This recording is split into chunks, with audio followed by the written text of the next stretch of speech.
Bem, boa tarde a todos e a todas. Eu tenho a tarefa difícil de vos trazer do espaço de volta à Terra. Espero conseguir fazê-lo. Eu sou a Diana Moraes. Estas riscas aqui querem dizer que eu sou o Tenente-Coronel e estes castelos que sou engenheira. Queria começar por agradecer à Ordem dos Engenheiros da região da Madeira por me ter endereçado este convite e à Ordem dos Engenheiros, em particular ao meu amigo e colega Gino. Obrigada.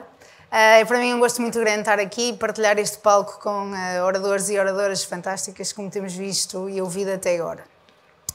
Eu sempre soube que queria ser engenheira, sempre adorei matemática. Quando tive filosofia no 10º ano ia morrendo. Aliás, tive a minha primeira e única negativa da vida, porque aquilo para mim não tinha lógica, não me conseguia identificar, portanto nunca tive dúvidas relativamente a isso. Já quanto a ser militar, não vos vou dizer que sempre foi o meu sonho ser militar, não fazia ideia do que era ser militar, mas como tenho 3 familiares militares, o meu avô e 2 tios, aliás 3 tios e o meu avô, a minha mãe no 12º ano incentivou-me a concorrer à Academia Militar. Lá está o papel das mães, muito importante. E eu, que sempre quis ser engenheira e concorri para a Faculdade de Engenharia do Porto, que entrei em Gestão e Engenharia Industrial, disse à minha mãe: ok, está bem, eu vou concorrer só para ver o que é. E posso-vos dizer que, ao contrário da Isabel, que tinha 150 milhões para gerir com 30 e tal anos, eu quando tinha 17 anos e testava treino físico e me disseram que tinha que saltar um muro e uma vala, também posso-vos dizer que foi um desafio muito interessante para quem sempre detestou treino físico, atividade física, nunca tinha feito nada. Mas isto também para dar uma mensagem de quando nós queremos uma coisa e se realmente metermos isso na nossa cabeça e fizermos o esforço, neste caso que treinei para isso, conseguimos. Portanto, entrei para a Academia Militar e gostei tanto que fiquei.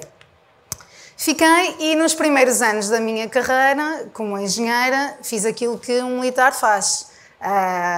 Dei formação, como era engenheira trabalhei na área da engenharia, muito na área da movimentação de terras, porque para aqueles que não sabem, a engenharia militar faz imensos trabalhos em apoio das autarquias, e eu na altura estava colocada, aqui estas imagens, estava colocada em espinho e fiz imensos, desde quase autoestradas, aeródromos, tudo na área da movimentação de terras. Depois também, obviamente, treino militar, tenho aqui a fazer tiro, cerimónias, portanto, o típico de uma engenheira militar.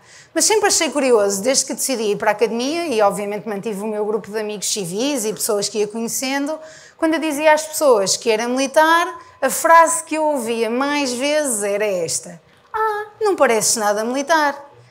E eu sempre me questionei, mas o que é que as pessoas acham que é ser militar? E depois, realmente, se nós formos ver aquilo que as pessoas estão expostas, não é? Os filmes, temos a G.I. Jane, mas todas estas imagens muito masculinas. Mas pronto, já esta pergunta sempre ficou aqui na minha cabeça: porque é que as pessoas me dizem que eu não pareço militar?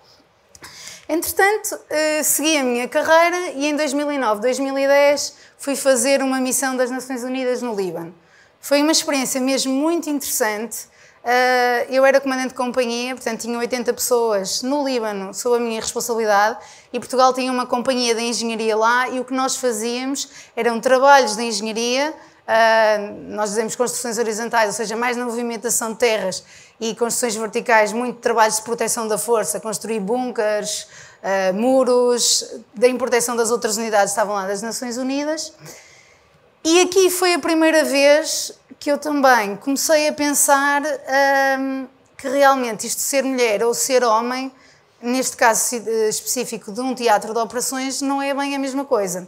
E eu, além de ser comandante de companhia de uma companhia de engenharia, que tinha que andar pela área de operações, estamos a falar de uma área de 30 por 40 km, e eu andava sozinha com uma condutora, já na altura, isto já era aqui implantado o chip, se calhar, na minha cabeça, que escolhi especificamente uma mulher para condutora, e andávamos 2 mulheres sozinhas numa pick-up pelo teatro de operações, ou seja, pelo sul do Líbano, porque eu tinha que visitar todos os trabalhos de construções que tinha, ou seja, tinha que ir acompanhando as obras que os meus militares estavam a fazer.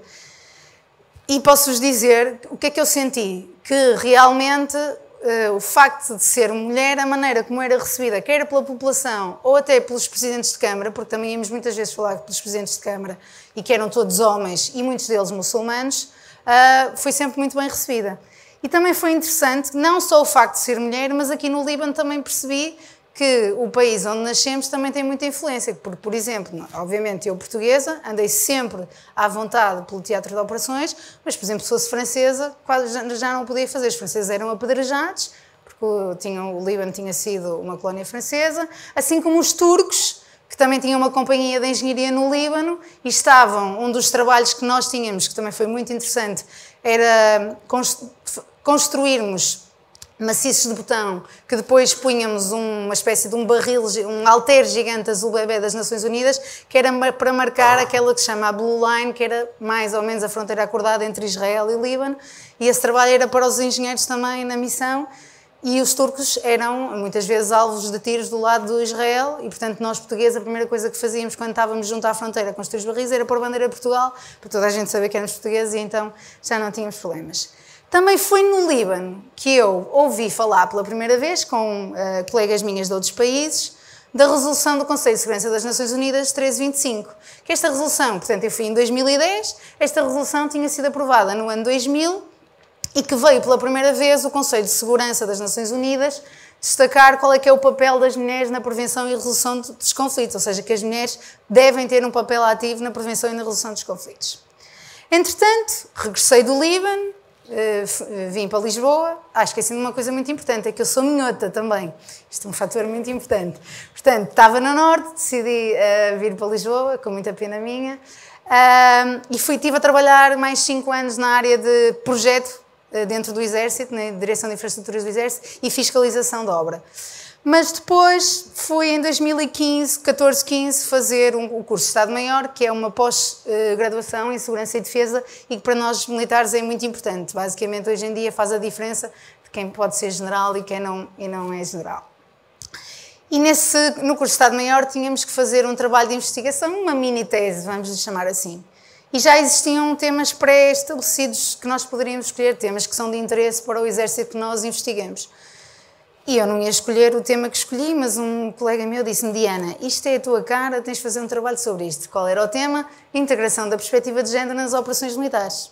Que eu não fazia ideia do que era, como vos disse, já tinha ouvido falar da Resolução 1325 muito ao de leve, lá atrás, mas eu disse, ok, se calhar é uma boa sugestão, vou escolher. Claro que para fazer o trabalho tive que ler bastante sobre o tema e apaixonei-me pelo tema. Acabei o curso, fui trabalhar no Estado-Maior do Exército. O Estado-Maior do Exército é o órgão do Exército que apoia toda a decisão do chefe de Estado-Maior do Exército, por acaso é engenheiro. Ou seja, apoiamos a decisão, trabalhamos nas mais variadas áreas. Eu fui trabalhar na área da logística, mas como tinha feito este trabalho na área do género, o meu chefe disse-me: vais ser a representante do Exército na equipa do Ministério da Defesa para a Igualdade. E eu também.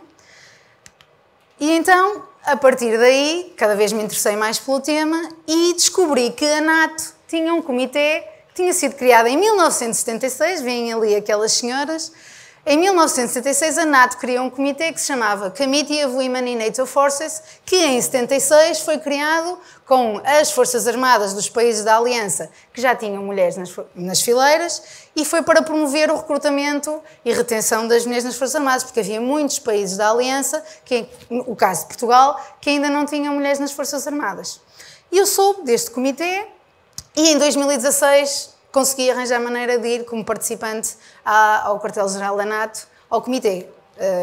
Entretanto, há uma conferência anual com representantes de todos os países e Portugal teve uma participação, éramos uma delegação de vários militares dos vários ramos, teve uma participação bastante ativa e lembro perfeitamente que a presidente do comitê, que era americana, no final da conferência veio falar com a delegação portuguesa e disse: epá, vocês estiveram muito bem, deviam se candidatar para o ano à vice-presidência. E fiquei a pensar naquilo, cheguei ao Exército e disse: tenho que arranjar maneira de concorrer à vice-presidência no próximo ano. E concorri e aquilo é eleição na NATO que todas as nações votam e fui eleita vice-presidente em 2017. Ao final de 2 anos, não estava satisfeita com ser vice-presidente e concorri à presidência em 2019 e fui eleita. Nós temos, porque é que só assumi depois efetivamente a presidência o ano passado, em 2021, porque o comitê tem um sistema de que os primeiros 2 anos são de co-presidência com a Cher, que era holandesa, está ali naquela fotografia, e portanto só o ano passado é que assumi mesmo a presidência até 2023. Portugal nunca tinha estado no comitê executivo foi a primeira vez que Portugal está representado, e também queria fazer aqui este comitê, que começou por ser um comitê preocupado com as questões da integração das mulheres nas Forças Armadas, em 2009 percebeu que tinha que ir um pouco mais além do que a questão das mulheres e estudar dentro da Aliança aquilo que é a integração da perspectiva de género nas operações militares, que é o que vos vou falar a seguir, que é o que é isto, porque é que a defesa precisa de integrar a perspectiva de género. E para responder a esta pergunta, eu vou trabalhar aquilo que eu digo, estas 2 dimensões, a dimensão interna, que é relacionada com os recursos humanos, e a dimensão externa, que é relacionada com as operações, que é aquilo que é o nosso core business, ou de qualquer, isto pode-se fazer analogia a qualquer empresa. Mas também é importante realçar que quando falamos das questões de género e das questões de igualdade, não nos podemos esquecer que, acima de tudo, isto é uma questão de direito, uma questão de princípio, o princípio da igualdade, que está estabelecido na Constituição, e até de responsabilidade social no caso das empresas. E em Portugal, desde a nossa Constituição de 76, que está escrito que a defesa da pátria é um direito e dever fundamental de todos os portugueses, inclui homens e mulheres, obviamente. Mas infelizmente, não é a igualdade formal, ou seja, na lei, não é garantia que depois temos a igualdade na prática. E, no que diz respeito à defesa da pátria, só em 2010, para vocês perceberem até o tempo que isto demora, é que a igualdade ficou efetivamente garantida. Em 2008, portanto, 76 foi a Constituição da República que veio definir isto, mas só em 1987 é que a Lei do Serviço Militar permitiu que as mulheres se pudessem, de forma voluntária, concorrer às Forças Armadas, tanto que as primeiras mulheres em Portugal ingressaram na Força Aérea em 1988, mas só em 2008, por despacho do Ministro da Defesa Nacional da altura, é que foi permitido que as mulheres fossem para todas as especialidades dentro das Forças Armadas, porque até então tinham restrições. E só em 2010 é que as mulheres passaram a ir ao Dia da Defesa Nacional. O Dia da Defesa Nacional, para quem tem filhos com 18 anos vai saber, mas todos os cidadãos portugueses, homens e mulheres, com 18 anos têm que ir passar um dia à humanidade das Forças Armadas. Mas só em 2010 é que também passou a ser obrigatório para as mulheres. Mas além de ter que ser um direito e uma questão de princípio, e que os militares, apesar de não serem todos engenheiros, também precisam ter factos para acreditar nas coisas, é preciso demonstrar porque é que precisamos de fazer isso. E o que é que nós sabemos? Que nas últimas décadas o conflito tem sido marcado pelo terrorismo transnacional, pela radicalização violenta. O que é que nós assistimos também? Que voltamos à anexação territorial, vimos isso com a Geórgia, com o conflito na Nagorno-Karabakh, temos a questão da Ucrânia, que já tínhamos tido a Crimeia. O que é que sabemos também?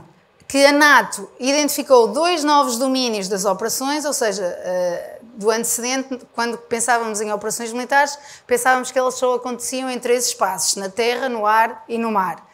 Mas agora já percebemos que, além de ser na terra, no ar e no mar, as guerras podem-se passar no espaço ou no ciberespaço, como também estamos agora a assistir. E por isso a NATO agora está a criar um novo conceito de operações multidomínio. Além disso, temos assistido a uma crescente competição geopolítica, temos a questão da Rússia, da China, e para juntar a isto tudo, temos a questão das alterações climáticas, que vai exacerbar todas as consequências que estas ameaças podem trazer. Por outro lado, o que é que nós sabemos? Que as Forças Armadas, embora não seja a principal missão das Forças Armadas, têm sido cada vez mais chamadas a atuar naquilo que nós chamamos as operações de apoio civil. Vimos isso durante a pandemia, e em Portugal foi claro, mas acontece não só em Portugal como noutros países, quando há cheias, quando há incêndios, ou seja, sempre que há uma situação de crise, lá vêm as Forças Armadas reforçar os meios nacionais. E o que é que nós sabemos? Que não temos recursos humanos.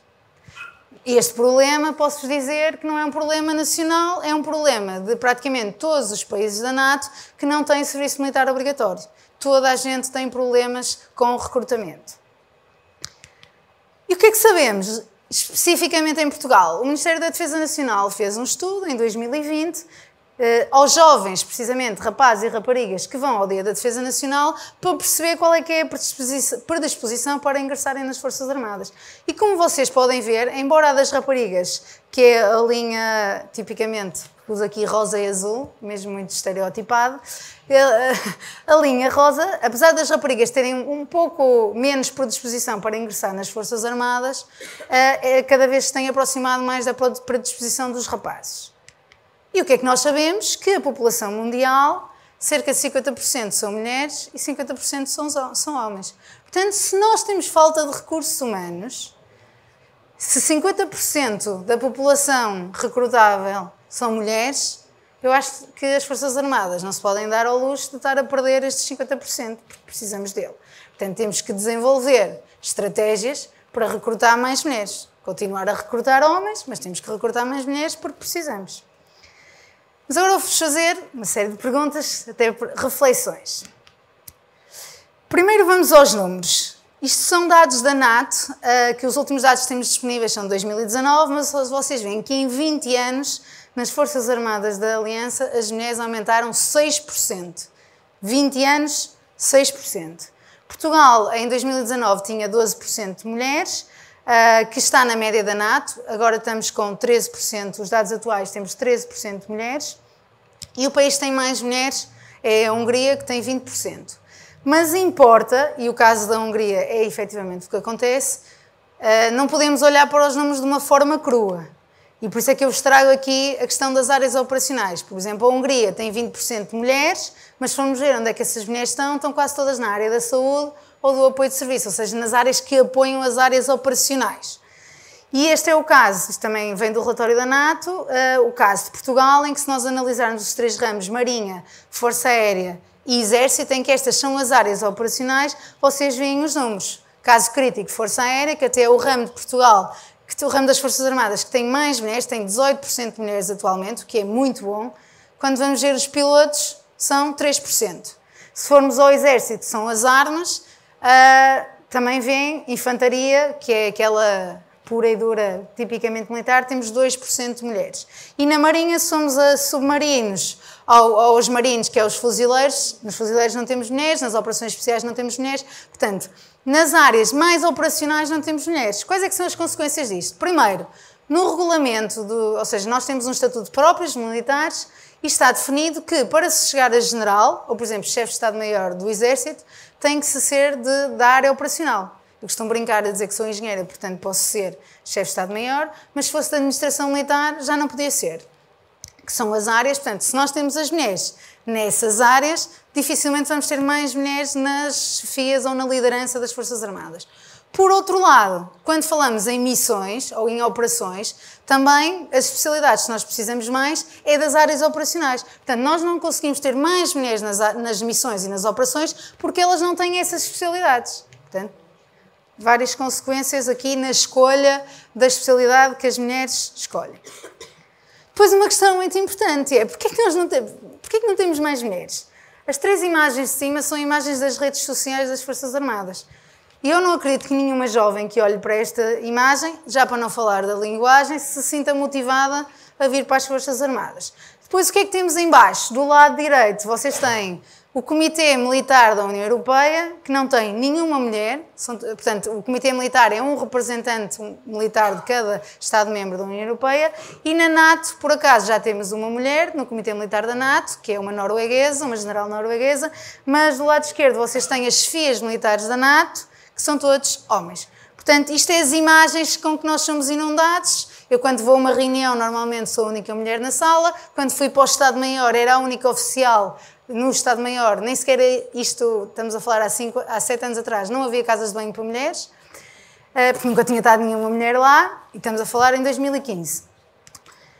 Por outro lado, como é que nós queremos recrutar mais mulheres quando os nossos jovens, rapazes e raparigas, vão ao Dia da Defesa Nacional, e tudo isto são imagens do Dia da Defesa Nacional, que fui buscar à internet, e as equipas de divulgação só têm homens.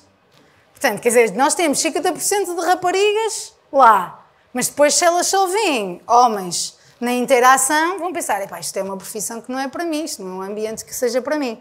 Bem, posso-vos dizer que já conseguimos passar em 2019 de 9% de mulheres nas equipas de divulgação para 25% em 2021, que para mim é uma grande vitória, mas há ainda um trabalho a fazer. Por outro lado, muito curioso, trago-vos aqui uma questão que tem a ver com a eficácia e tem a ver com a segurança das pessoas, que é, portanto, o colete balístico. Colete balístico, nenhumas forças armadas da Aliança, até há bem pouco tempo, tinham coletes balísticos para mulheres.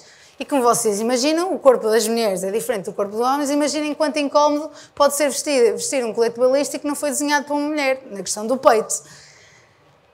O Reino Unido, os Estados Unidos e os suecos finalmente já implementaram coletes balísticos para mulheres. Mas o que eu vos queria realçar aqui é que o Reino Unido e os Estados Unidos têm mulheres nas Forças Armadas desde a década de 40 do século XX. Portanto, foram precisos 80 anos para perceberem que os coletes balísticos estavam a pôr em risco as próprias mulheres e a própria missão. Que é isso que nós, no fim da linha, é isso que nós temos que perceber. Os suecos têm desde a década, mas pronto, nós já sabemos que os nórdicos, nesta questão da igualdade, normalmente andam um bocadinho mais rápido. Pelo menos temos essa ideia, nem sempre é assim. Outra questão muito importante, que às vezes não é tão falada.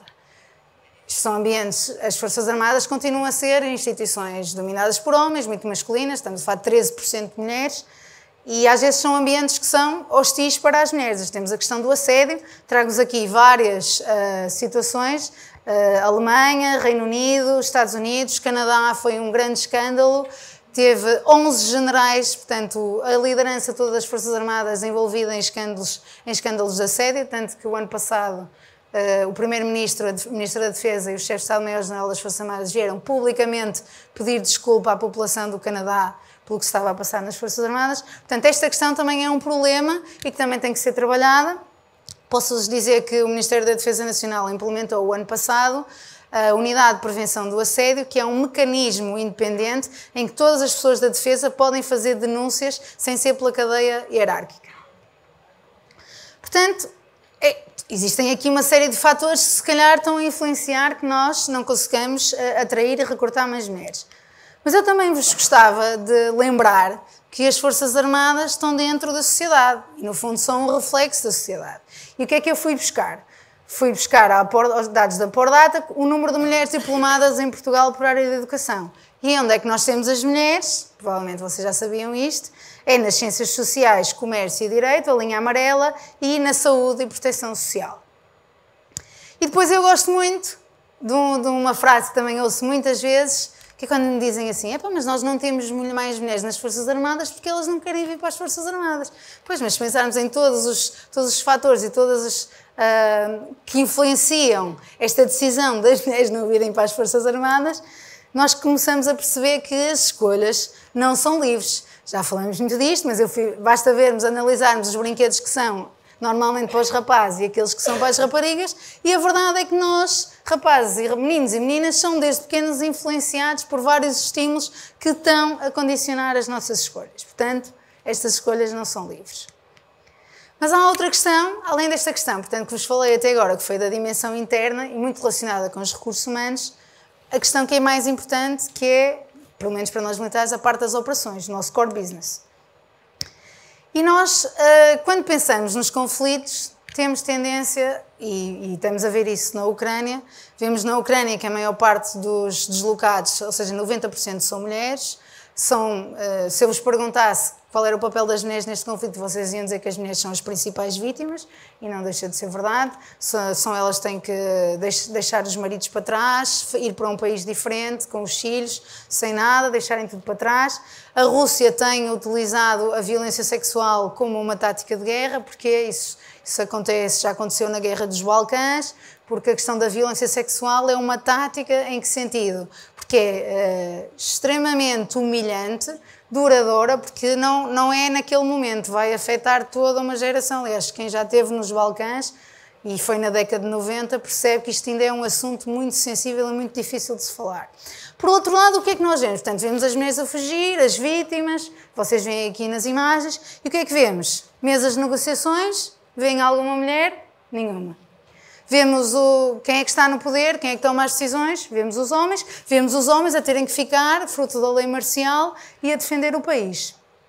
Mas o que nós temos que perceber é que as mulheres nos conflitos não são só vítimas. As mulheres têm um papel bastante ativo e, voltando à situação atual que estamos a presenciar na Ucrânia, as Forças Armadas ucranianas, antes do conflito, já tinham 16% de mulheres nas fileiras. E agora, com o conflito, ainda se juntaram mais de forma voluntária, como se juntaram homens. Portanto, existem mulheres a combater na linha da frente. Obviamente que vocês dificilmente ouvem falar na comunicação sobre mulheres combatentes. Aliás, eu achei curioso, o presidente Zelensky, quando libertaram todos os prisioneiros de Azovstal, ele disse qualquer coisa, ou bem-vindos, ou salvem os nossos rapazes, mas é preciso perceber, mesmo ele tendo isso, estavam mulheres também em Azovstal. E além disso, é importante o papel que não de forma direta, não sendo a combater, que as mulheres têm a apoiar as forças de guerra, porque no caso específico da Ucrânia, temos várias associações da sociedade civil, muitas delas lideradas por mulheres, organizações não governamentais, que apoiam continuamente, 24 horas por dia, 7 dias por semana, as forças de guerra, seja a confeccionar alimentos para aqueles que estão a combater, a dar apoio na área da saúde, porque os hospitais, muitos deles foram destruídos, ou até apoio social às pessoas que ainda estão na Ucrânia. Peço desculpa. Portanto, é importante percebermos que esta narrativa que já vem de há séculos atrás, que é os homens são os principais atores no conflito e as mulheres são as vítimas do conflito, estamos no século XXI, temos que tentar mudar esta narrativa. Para vos ser franca, não é isso que eu tenho assistido, principalmente graças à comunicação social, no conflito da Ucrânia. Mas os nossos adversários, nomeadamente grupos terroristas e até do continente africano, já perceberam que se explorarem estas questões de género poderão ter muito mais sucesso nas suas táticas. E existem alguns grupos terroristas, como é o caso do Boko Haram, que atua na Nigéria. Se calhar vocês já ouviram falar do Boko Haram, porque foi aquele grupo terrorista que raptou quase 300 raparigas numa escola em 2014. O que é que o Boko Haram anda a fazer já há algum tempo? Portanto, uma das formas do modus operandi destes grupos terroristas é lançar atentados suicida. Então, o que é que eles fazem? Utilizam mulheres bombistas suicida. Se vocês virem este gráfico, não veem muito bem, mas deixa eu ver se é aqui. O laser. Portanto, isto é de 2011 a 2017 uma análise dos ataques suicida levados a cabo pelo Boko Haram. Portanto, a linha azul, homens, a linha vermelha, mulheres, a linha cinzenta, não se conseguiu, depois do ataque, perceber o género do bombista suicida. Percebem porquê? Fazer aqui. O Boko Haram, como veem, a utilização de mulheres bombistas suicida, que começou em 2014, quando raptaram as raparigas, porque é importante fazer a ressalva que a maior parte destas mulheres bombistas suicida não são voluntárias, como os homens. São forçadas pelo Boko Haram a fazer o atentado, quer porque ameaçam matar a família, quer porque elas foram forçadas a casamentos com membros do grupo terrorista e são violentadas, quer física, quer psicologicamente todos os dias, e vou usar uma expressão um bocado forte, mas também talvez para chocar, mas que é verdade, entre serem violadas todos os dias e morrerem num ataque suicida, se calhar preferem morrer num ataque suicida. Mas como vemos, o Boko Haram tem exponencialmente utilizado cada vez mais mulheres como bombistas suicida. E porquê? Porquê? Primeiro porque, pelos estereótipos, pelas concepções de género que nós temos, nós achamos que as mulheres não são terroristas. Lá está, as mulheres são vítimas, nunca uma mulher vai ser uma bombista suicida. Segundo, na Nigéria, porque tem a ameaça do Boko Haram, no país existem vários checkpoints, ou seja, postos de controle de segurança, em várias estradas, em vários sítios, e que toda a gente tem que passar pelo checkpoint. Agora, o que é que acontece? Se as forças de segurança não tiverem no checkpoint nenhuma mulher, polícia ou militar, para revistar outra mulher, nenhum homem o pode fazer. Lá está, aqui uma questão de eficácia operacional, a importância de ter mulheres em determinadas funções. E então as mulheres passam na mesma, e portanto, lá vão elas, passam muito mais livremente.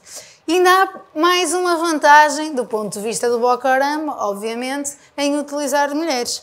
É como eles são um grupo terrorista de ideologia islâmica, Para eles o valor da mulher é insignificante. Portanto, para eles é preferível perder uma mulher num atentado suicida do que um homem que pode ser um futuro grande combatente, até pode vir a ser um líder da organização. Portanto, como vimos, o Boko Haram nitidamente percebeu a importância de integrar a perspectiva de género e está a fazê-lo.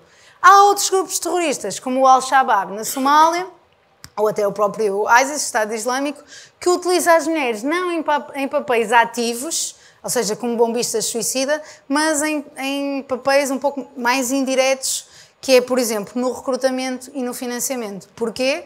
Lembram-se que eu comecei esta conversa a falar da importância do papel das mães. Ora, as mães conseguem muito facilmente influenciar os filhos, como viram a minha mãe. Então, os grupos terroristas perceberam isto e o próprio networking das mulheres.